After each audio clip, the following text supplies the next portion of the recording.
Hi everyone, Ryan Duffy back again from Precision Microbes. We're back for another Tech in 10. I'm joined here with Tommy Heffernan this morning. Ryan, before we start, we've got a bit of feedback. Apparently, and I won't say I said it, I do an awful lot of clicking during the talking, so I'm going to put that down. It's a bit off-putting, so thank you for the feedback. It's constructive criticism. You're annoying enough without that. Yeah. So basically, I'm going to get covered, hands covered here, but we're going to start Tech in 10 today. We're going to cover kind of a broad subject, Ryan. We're going to talk about flies. So off we go, Matthias. And we started. So Tech in 10, basically it's one topic under 10 minutes, and I'm wasting time. Flies, Ryan. There's different types of flies. People will be aware at the moment it's topical because flies are emerging en masse because of temperature and stuff like that. They do cause problems in both cattle and sheep. You've listed off some of the issues flies are associated with. Yeah, some of the more common ones, the likes of pinkeye and mastitis. If we're dehorning or doing any sort of things where we're creating a wound or anything like that, you're going to get flies really attracted to that. And obviously on top of everything else, they cause a lot of nuisance that causes stress and suppresses the immune system. So we can see certain other diseases, processes coming in off the back of the annoyance from flies. Obviously going again across a bit to the UK with cows indoors at the moment, heat something we might cover another time, but when you see flies in sheds, I think people underestimate that stress and that worrying. I've seen, it can affect litres production. It's just, they're a real nuisance, aren't they? Well, even think of it, if you're milking cows and you're in a pit and there's flies, you're annoyed, let alone the cows. Okay. So it definitely has a lot of knock-on effects. So there is different flies. So the head fly, I think, is the one that's associated with mastitis. They're spreading disease, aren't they? So if you have wounds on your teeth, probably a topic on its own, but if you have a wound on your teeth and flies are here, bacteria, it's a lot of staph they spread, will track up into that. Yeah, so you have summer mastitis, which isn't necessarily a typical staph or strep, and they love spreading that. Let alone if you actually have high cell count issues and you have staph floating around and you have T10 damage, which would start really in the seasonal system, start really emerging right now, up to towards the end of lactation. If you have staph and these guys are spreading it around, you could be doing a hell of a lot right in the parlour, and these guys are crucifying you. Okay, so we might talk about teeth dips as well in relation to control. I didn't probably cover that off there. So pink eyes, Marxella bovis, that is an infection in the eye. It can be spread by flies as well. Yes, very well documented. The flies are a big spreader of it. Okay. A lot of things like, headed grass and stuff, people will focus on that. Flies, they spread it like wildfire. And then when we take a sheep, it's the blowfly, it's the larvae. So basically with sheep, it's slightly different. Where you have wet and dirty areas at this time of year, people are going to be looking at that. The flies come in, laid larvae, maggots, essentially, and any sheep farmer knows maggots are a real challenge. At this, from now on, sort of, you're going to see that issue. Yeah, and with dehorning and stuff like that, that would be more an individual issue, whereas you could see a lot of a flock being affected by blowfly. Okay, so we want to get rid of flies. So there's kind of three key areas. So what the flies like, chemical control, non-traditional, we can discuss that. And just something I've observed from traveling around is biological control. So obviously flies like the warmth, they like dung, they like wet, moist, they like stagnant water.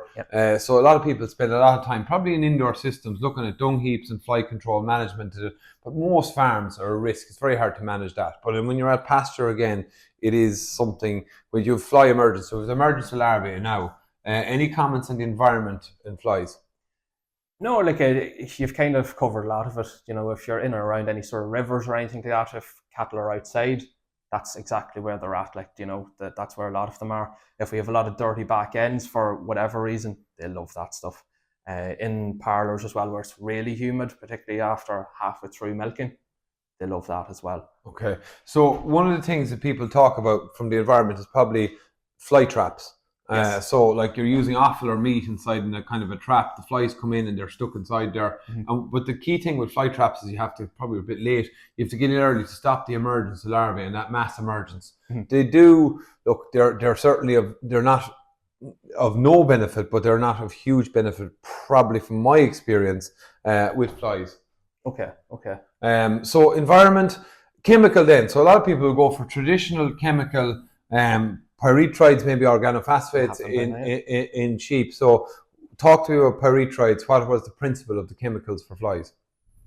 Well, look, they're essentially there to deter them. Okay. That's you're kind of talking about getting there before the flies are actually laying their eggs. Yeah. These are kind of more so to deter them as Okay. opposed to anything else. Okay. So it's nearly later on in the season what they're trying to achieve. Okay. So when I think about spot-ons, right, we'll say for flies, a couple of tips that I have picked up, whether I'm right or wrong. Certainly they go along the back line, right? Mm-hmm. So one thing that I used to do is put them on the swish of the tail. So you put it on the back and then put a drop on the swish, because particularly with summer mastitis, you think about the swish of the tail, it's moving around. Some people, and again, it might look, this is just an idea, it's not peer-reviewed science, but again, some people would splash them on the back of the udder of the cow or the heifers if they're at risk. Yes, yeah. But I think the swish of the tail is a nice touch if you put it a little bit on the back and a small bit on the swish. Yeah, and it's quite interesting to even think about how these products actually work a lot of the time, because if we're putting spot-ons on, you might only be putting it up around the neck. Yeah. Some people have them where you're pouring them along the back.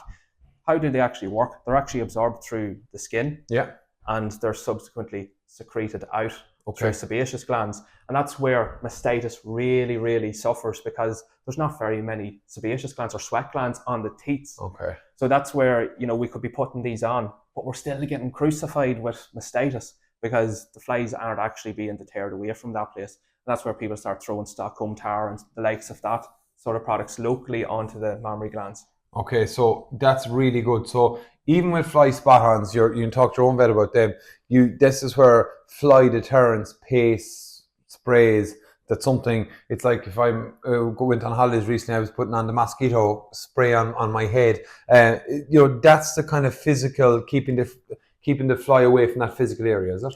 Were you not on holidays in Kerry? Yeah, we have mosquitoes in Kerry now, right? So non-traditional. So a lot of people then, just look, when we're in the non-traditional space, people talk about garlic, used but not really, I'm not sure, depending who you talk to, garlic boluses. There's different, I've had some farmers using eucalyptus, vinegar, oil mixes. Peppermint oils and stuff like that, yeah. Problem with them is they actually do work quite well, but you need a way of putting them onto the cows quite regularly. Yeah, and where I see a number of people gaining here is putting peppermint oil into their teat dip, be it post-milking or pre-milking teat dip, mainly post-milking teat dip. Okay. You can buy peppermint oil by itself. Now, it's a matter of how do you actually put it into teat dips and get an adequate amount. But you'll often find that certain post-teat dips, actually, you can smell it. You can smell peppermint oil. Sometimes you go into a parlour and it actually smells quite good because there's lots of it. Flies hate it. Okay. So that's really good. Again, if you've got suckler, you've got heifers, autumn calving, heifers and cows now that are, they're at risk. They're probably more into the Stockholm tar, traditional chemicals. Yes, of course. Now, if you even think of from the mastitis side of things, if you're doing that and you have peppermint oil from a dairy side, you could be gaining there, definitely. But yeah, for the suckler guys or heifers and stuff where they're not being handled every day, chemical is definitely the way that most people will rely on. I was in a vet practice in March in the UK, and the vet was going out on farm doing routine visits and stocking up to bring stuff out. And part of what she was bringing out was parasitic wasps. Very interesting. Oh, wow. Yeah. So basically, if you go out, I would have brought out worm doses, vaccines before. Part of the protocols, those stuff were there, was bags of larvae of parasitic wasps, because these are, if they're put out in time, probably too late, they can also stop that emergence of flies, because they'll lay eggs, I think, in the fly larvae or something like that. You're using a biological approach. Probably works very well where you have animals indoors over the summer warm months. Yeah, so essentially they're at risk of this happening every single day at a very high level. Yeah, so basically they're controlling it in the shed. So they put them out every 4 to 6 weeks. I think they start in April, ahead of fly season, and you don't get that mass emergence of flies. It's another tool, because flies you kind of need all the tools, don't you? Mm-hmm. Mm-hmm. It's very interesting where, if people sit down, they can come up with some mad ideas that work. I mean, if you were talking about this 10 years ago, and we know from talking about microbes, sometimes people see this as alternative medicine. I think, this is a vet practice, they're actually using parasitic wasps as part of their routine. Again, I go back to the word I used before. It's a dynamic approach to health. Yes. We need to think about all these things, particularly with emergence of flies. It's a real worry for animals. It causes stress. We know the diseases that spread.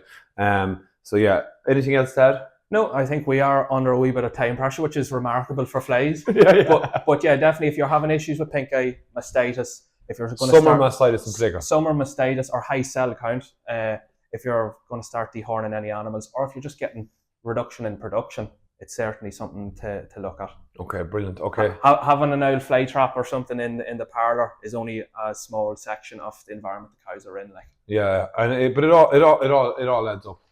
9, 8, we're nearly there. Okay, thanks a million. See you next time. Thank you. Bye bye.